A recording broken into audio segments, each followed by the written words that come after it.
คั่วกบจ้าพี่น้องอาจจะผสมยากปานใดเพราะว่าเป็นกบเลี้ยงว่าเป็นกบหนาแต่ก็พอแก้ขัดไปก่อนกบหนาก็สิหายากแน่นิดนึงอันดับแรกก็ต้องล้างกบด้วยเกลือให้สะอาดสับชิ้นกบตามใจชอบกลัวสิได้กินเมนูนี้แต่ก่อนก็ต้องรอให้คุณเฮ็ดพุ่นเด้อไปสิได้กินเดี๋ยวนี้บ่ต้องรอไผค่ะอยากกินหยังจัดกินเองเลยขั้นตอนแรกก็ตำเครื่องแกงไปเลยจ้าอันดับแรกใส่พริกแห้งกับกระเทียมลงไปตามก่อน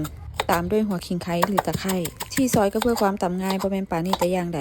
ตามด้วยหัวหอมซอยจากน้อยเพราะให้ได้ตำง่ายๆโขลกพอหยาบๆกับพอเด้อบ่ต้องละเอียดกระเติมความจัดจ้านด้วยพริกแกงเผ็ดจากน้อยแล้วก็ตำให้เข้ากันไปเลยจ้า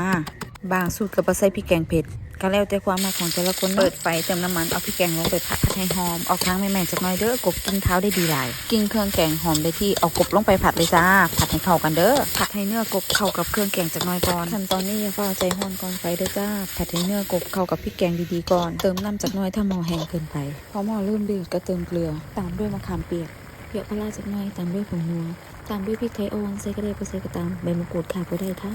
ต้นหอมผักชีลาวช่วงนี้ผักเขาปลูกเองและก็งามใส่ไปเต็มแนวเลยจ้าคนให้เข้ากันเยอะๆพอมีผักหนุบแซ่บค่ะตามด้วยใบกะเพราแดงแห้งหอมเด้อดับกลิ่นกบได้ดีหลายฟดเยอะๆปรุงหม้อตักเสิร์ฟตัวพี่น้องแซ่บดี